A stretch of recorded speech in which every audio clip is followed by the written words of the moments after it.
आज आम पालंग शाग डाली करवा। 2 बिड़ा पालंग शाग नहीं, हरड डाली 1 कप नहीं, मुग डाली हाफ कप नहीं, से मसला पियाज छोट छोट 3टी नहीं, रसुण अदा खंडे, कंचा लंका 2टा, टमाटो 1 नहीं, यू नहीं आज पालंग डाली आम करवा।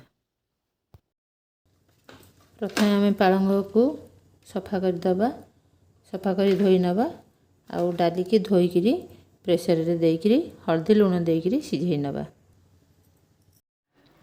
प्रथमे आम डाली की भल भाव में धोई नवा।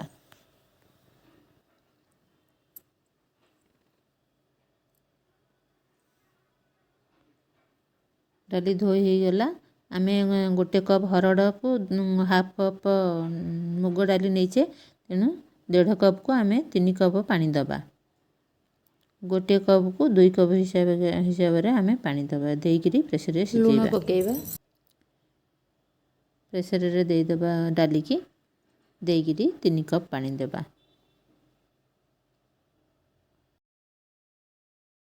पालंग शाग को मैं धोईकी भल भाव में काटी नेली। पियाज को भी छोट छोट भाव काटी नहीं, टमाटो को भी काटी देइछि, अदा को भी काटी देइछि, आउ रसुण को मध्य काटी देइछि, आउ गुंड मसला हेतरे लंका गुंड आउ टिके धनिया पाउडर टे गरम मसला देइकरी आमे डाली छुंक करबा।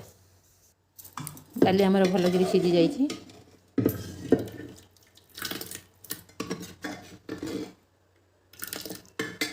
कढ़ाई गरम हो गलानी, तेल दे दबा। तेल गरम हो गलानी,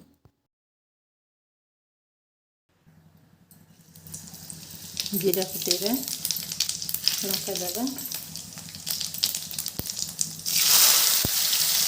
पियाज दबा,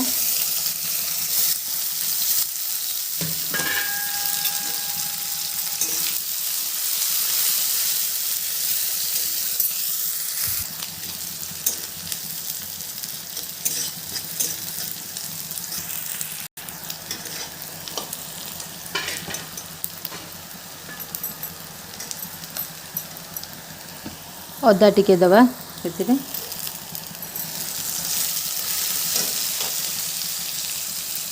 कंचा लंका पकेइबा,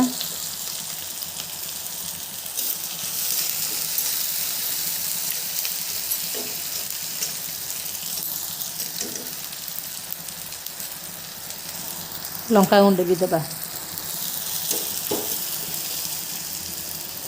धनिया गुंड दबा। टिके भाजी हो गलानी, से टमाटो दे भाजीबा।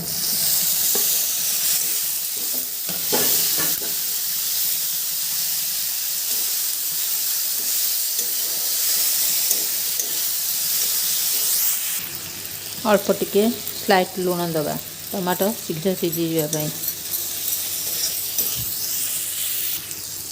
टिके हल्दी पाउडर भी दबा।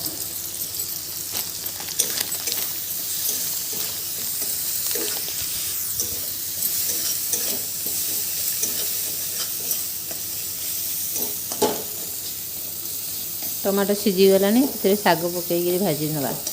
शाग 2 मिनट रे भाजी हो जिवो। शाग पकई दबा। एथर को 2 मिनट पे एथरे भाजी दबा। शागर पानी बाहर आसीबो। पानी टिके से मसला धेरे पानी मरीगला आम डाली से दे दबा। पालंग एथर हो गलानी।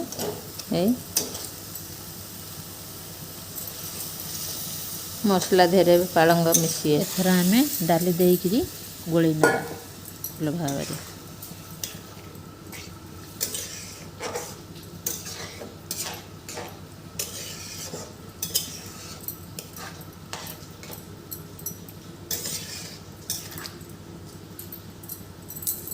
डाली टिके फुटीगले ताको आम ओल्हेइबा। डाली एथर फुटीगलानी, ओल्हेइदबा। से रसुण छुंक दबा पछरे, बास्नाटा हम रसुण छुंक शागरे भल लगे। आम तड़काटा टे घी रे देबा भल बास्ना हवापाई।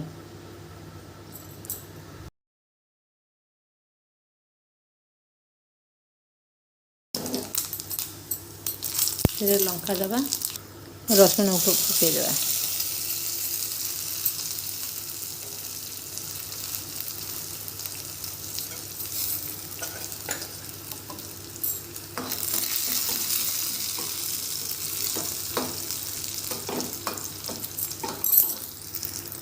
टिके हेंगु दबा।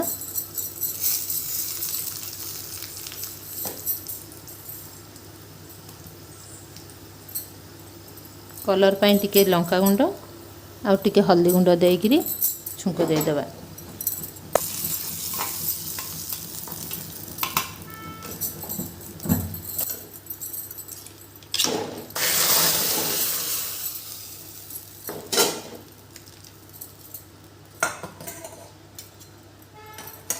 प्रस्तुत हो गला आमर डाली पालंग।